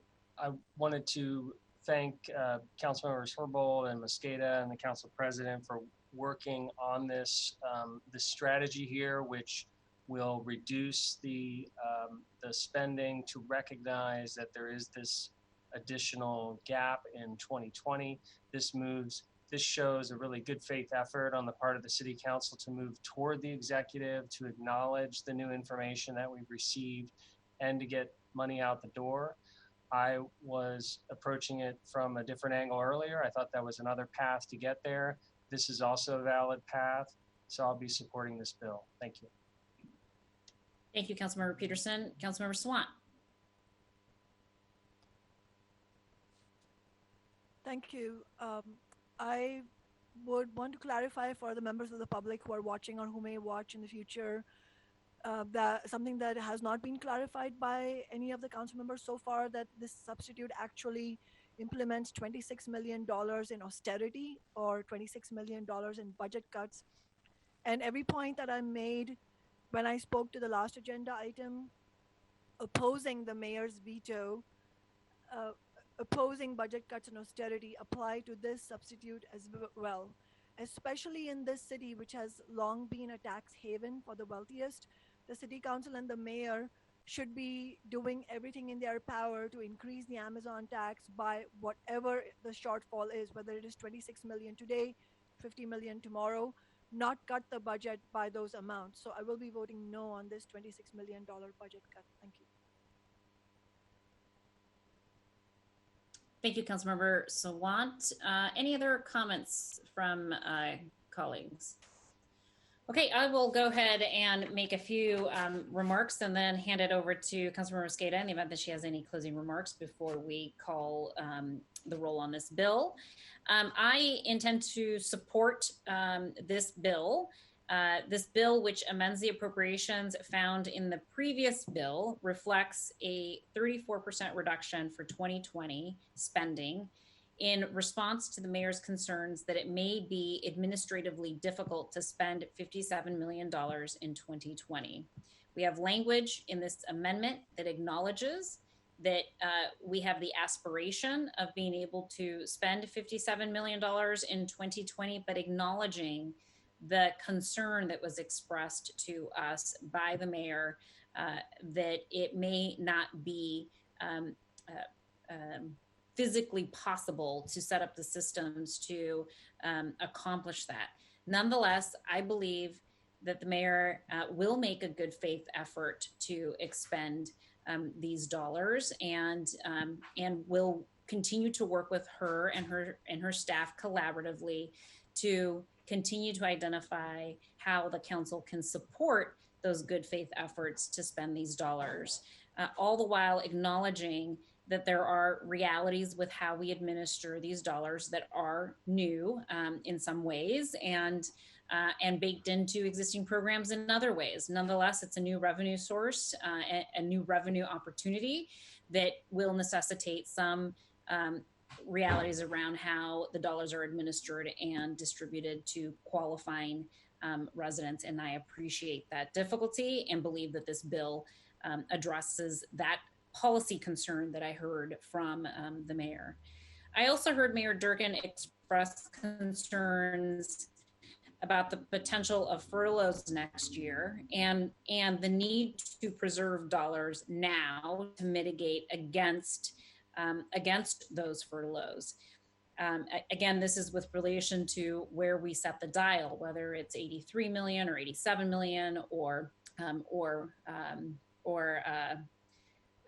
57 million or some other number, 45 million, 20 million. And again, as chair of the Select Labor Committee, I share in that concern about mitigating against furloughs of our employees. And I believe that my colleagues on the Labor Relations Policy Committee also share in that concern. And I think we all stand at the ready to work in partnership with the mayor on mitigating against furloughs at the city, and really want to say that publicly that I appreciate that that is a real concern, and that I'm hearing from the mayor that she would like to mitigate against that as possible and is looking for available dollars, including those in our reserves, to be able to use those dollars to accomplish that policy goal. I believe there is common ground on that policy goal, and look forward to working in the coming months as we head into our fall budget season to be able to work together to accomplish that goal. I also understand that there is another alternative that the mayor would like us to consider.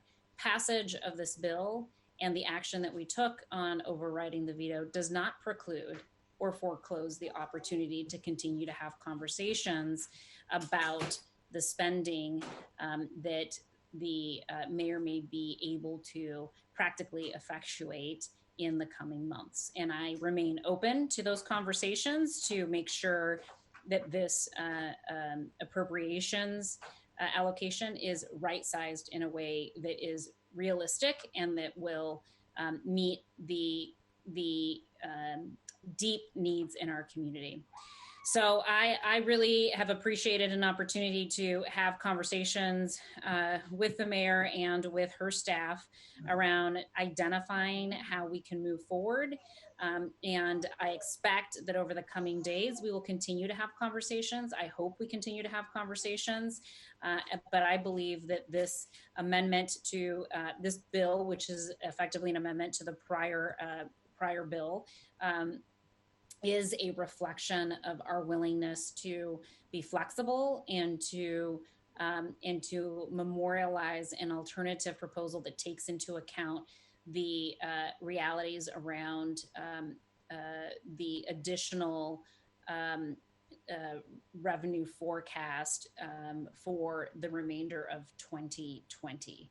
So colleagues, I will be excited to be voting in favor of this, and also excited that that we've been able to get to this point, and look forward to the next few days of conversation should the mayor be inclined to have those. Councilmember Mosqueda, final word.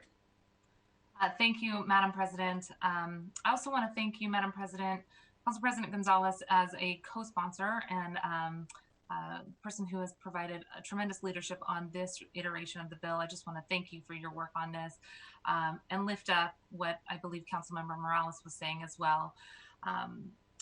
You know, you as the council president, as a woman, as a younger woman in politics, and as a woman of color, I think are providing a great example to those young women that Councilmember Morales has mentioned across the city who are looking to our city in this moment of crisis for leadership. So I appreciate the conversation that you've led us through today, and for demonstrating leadership and respect. I appreciate that. Thanks, Councilmember Morales, as well, for your comments. I appreciate the conversation about how we can disagree and still not be disagreeable. And I'm looking forward to continuing to do that throughout our city, and especially within City Hall, to make sure that we move forward as a cohesive strategy to really provide the relief that's needed. And I believe that the bills in front of us today help offer that cohesive strategy. I want to lift up a few pieces in this. This bill does amend some investments so that we are really able to invest in investments in non-congregate shelter, to funding to actually redirect to additional support for rental assistance and homelessness prevention programs, including diversion and rapid rehousing programs. It also reduces the total appropriation by $3 million and directs $200,000 to FAS, or our Finance and Administrative Services Department, to begin the process of implementing the Jumpstart tax so that we can ensure that there is money to replenish those funds that we just spoke about before. And by including $3 million for the community-led research project, we still have $1.1 million in funding that can be used for the administration and the cost to get this these dollars out the door and invest in the relief that we know we need in our community. The remaining $3 million we will talk about in just a moment, as Councilmember Morales has spoken to before, invest in community-led research and participatory budgeting strategy to truly take some next steps on public safety. And it also, in this bill, clarifies that we are, as Councilmember Herbold spoke to, really recognizing that there could also be the potential, fingers crossed, that maybe some additional federal relief will come down. Maybe there will be some state relief at some point. We want to be flexible and recognize and accept those dollars when we can, and not do anything that puts those dollars in jeopardy or duplicate where we could potentially be getting reimbursed. So it has flexibility built in for that possibility in the future. And finally, I just want to be clear that this bill is an anti-austerity bill. This is an anti-austerity measure to help prevent folks from getting laid off, to help prevent furloughs, and to help prevent services from getting closed. When we allocate $26 million, as has been requested, it will help prevent people from getting laid off and allow for core government services to continue in 2020. Much of this, again, was anticipated for 2021. Given the nature of this recession that's in front of us, we are pulling forward those dollars to invest in core government services and city employees to truly prevent those layoffs and austerity measures. I will be the first to admit we were going to have to continue to look at every strategy in front of us. Any strategy that includes the fall budget, we will have to again ensure that our commitments around anti-austerity are applied there. But this is truly a commitment for us to make sure that key government services, city employees are able to maintain their jobs, and that we're providing those core government services exactly when our most vulnerable communities need it. So that's the combination of both the $26 million that we've been talking about and up to $57 million going into community strategies like housing, food, small business, and childcare. Thank you very much, Madam President. Looking forward to voting on this. Thank you so much, Councilmember Mosqueda, for those remarks. I'm going to go ahead and we're going to take two votes. As a reminder, right now we're going to vote on the adoption of the substitute, and then we will immediately call the roll on the bill as amended. So I will ask that the clerk please call the roll on the adoption of the substitute. Peterson. Aye. Sawant. No. Strauss. Yes. Herbold. Aye. Lewis. Yes. Morales, Aye. Mosqueda, Aye. President Gonzalez, Aye. 7 in favor, 1 opposed. Thank you so much. The motion carries. The substitute is adopted and the amended bill is before the council. We have had quite a bit of debate on the bill, so I'm going to go ahead and take that as the comment that is needed on the bill as amended. So I'm going to ask that the clerk please call the roll on the passage of the bill as amended. Peterson, Aye. President Gonzalez, I wanted to speak quickly. Councilmember Sawant, we already had debate on the entirety of the bill. Well, I had saved some points because I thought you were going to let council members speak to the bill after the substitution adoption. So I would like to speak now. Madam Clerk, just point of order. May I do that since we've already started doing the roll call, or is that out of order? Deputy Sanchez. Because the fact that she wasn't provided the opportunity, if wanted, I recommend that the council member be allowed to speak right at this point. Okay, thank you so much. Just wanted to make sure that I wasn't going to run afoul of other rules. Councilmember Sawant, please. Thank you.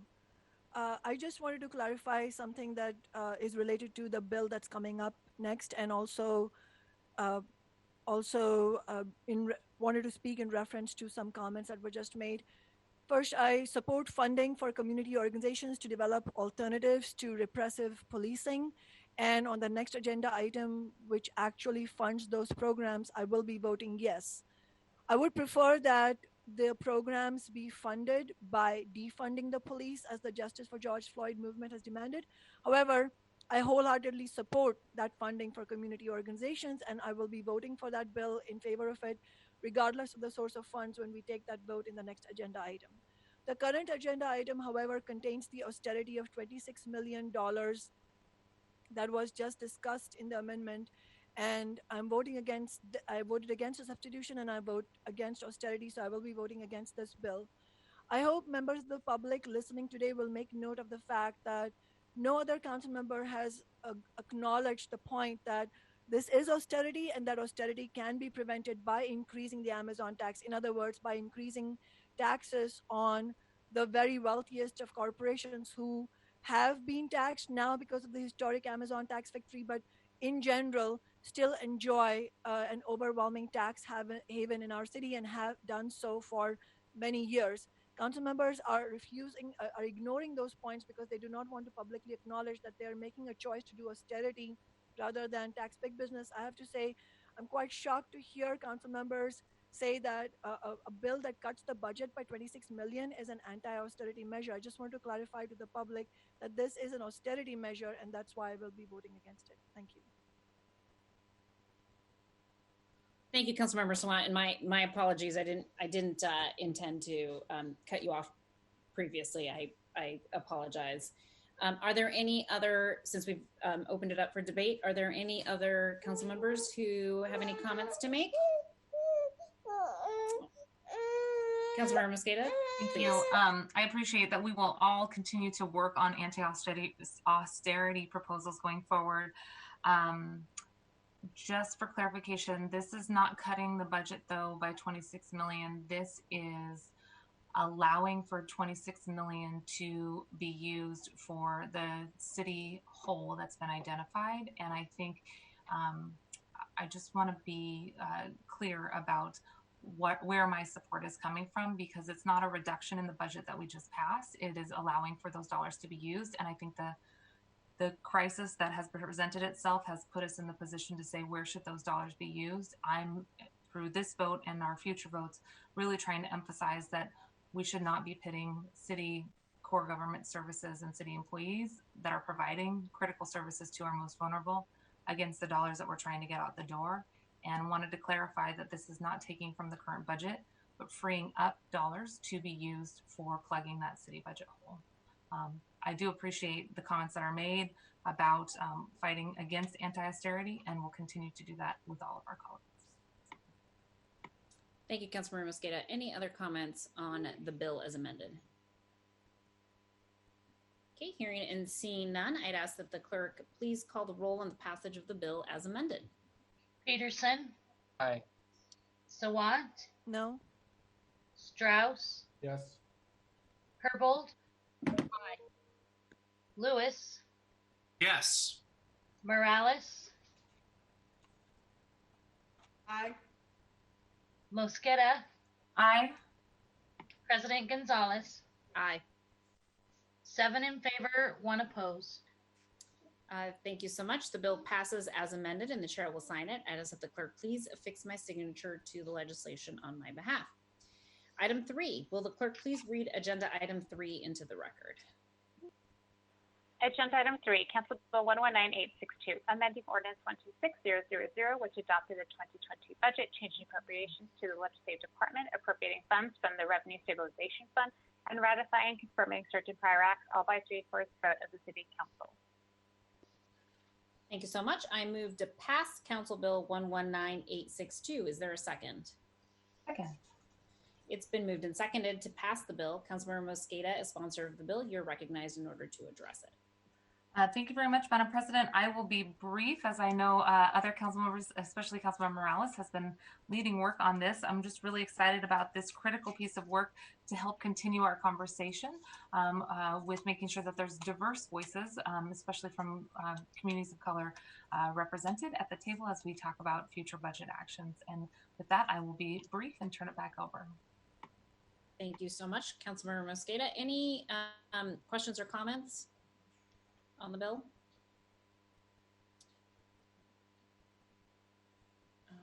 Okay, hearing none. I just want to thank you for bringing this forward. I think we had a robust opportunity to have a conversation about this during Select Budget Committee, so appreciate the opportunity to finalize this last piece. I would ask that the clerk please call the roll on the passage of the bill. Peterson, Aye. Sawant, Yes.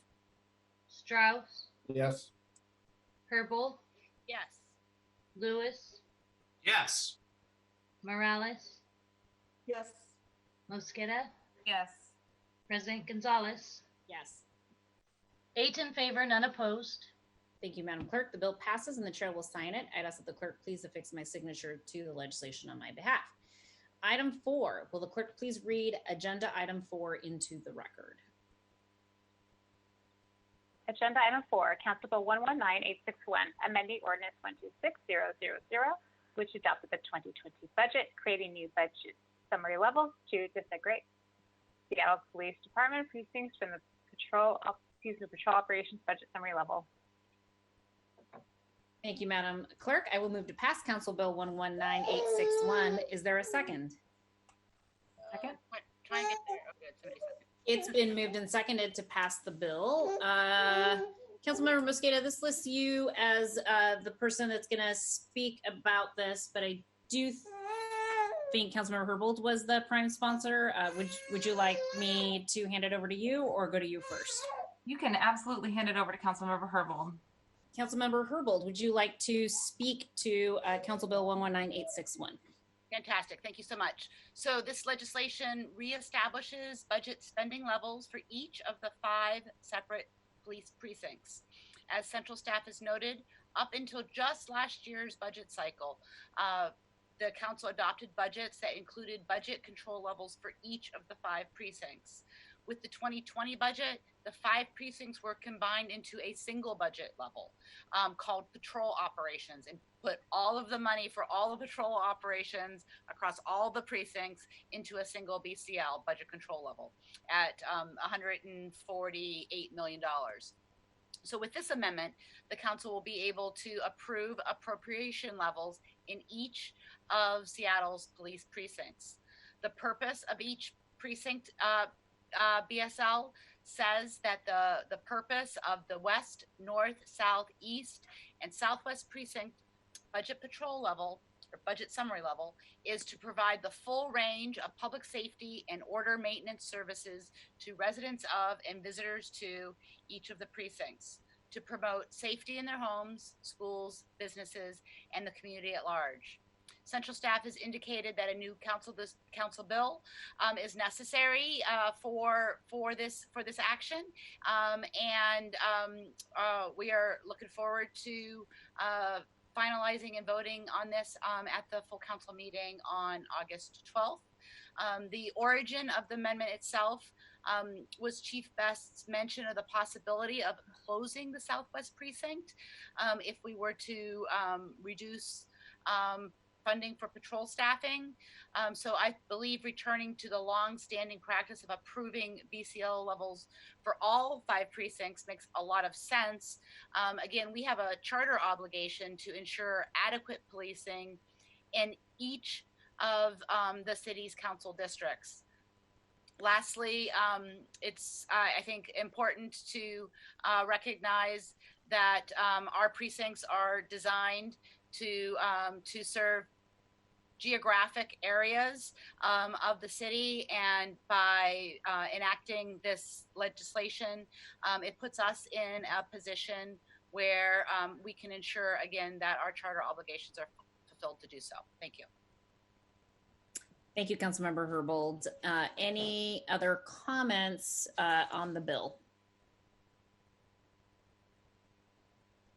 Great. I just want to thank you, Councilmember Herbold, for bringing this forward. I think you're right. It does make a lot of sense. I do recall a couple of summers ago, I think we were together at a very large public safety town hall in South Park. And one of the things that continued to come up from District 1 constituents was the concern about the equity around how law enforcement services are allocated and appropriated to each of the precincts to meet specific neighborhood needs within each of the different precincts. And so I think this is a good way to respond to the ongoing concerns that I think we continue to hear about how those resource allocation decisions are made when there is just a single line. It doesn't contribute enough to transparency in terms of knowing how those dollars are allocated to each district within the city. So thank you for bringing this forward. Really appreciate it. Any other comments? Hearing none, I would ask that the clerk please call the roll on the passage of the bill. Peterson? Aye. Sawant? Yes. Strauss? Yes. Herbold? Yes. Lewis? Yes. Morales? Yes. Mosqueda? Yes. President Gonzalez? Yes. 8 in favor, none opposed.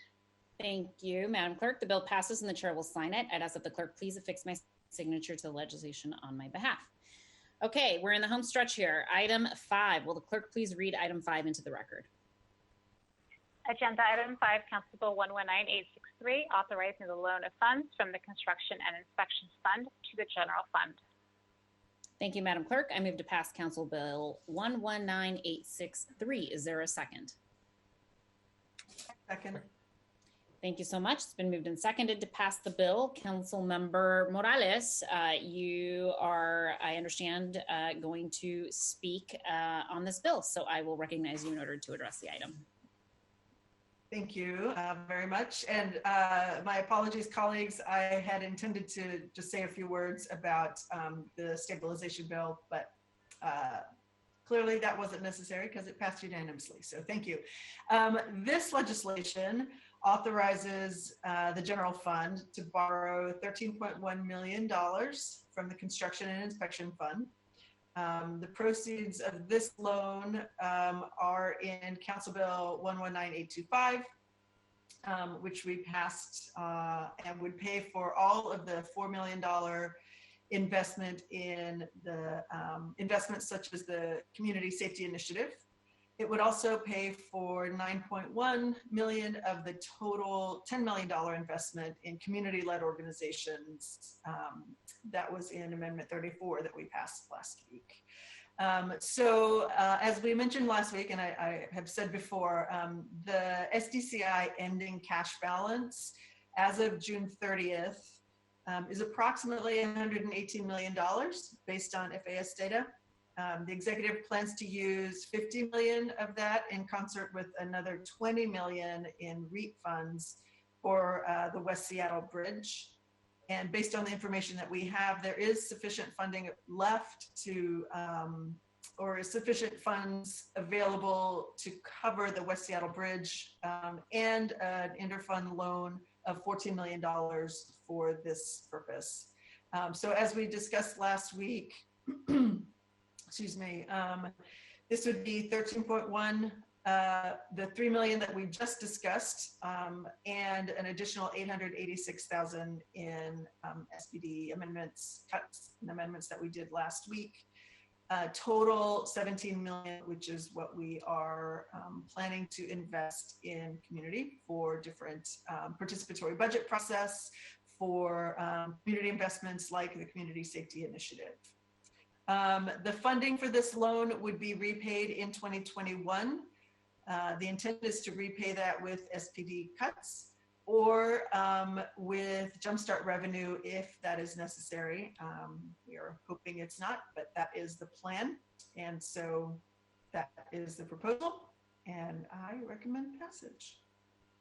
Thank you so much, Councilmember Morales. Any other comments on the bill?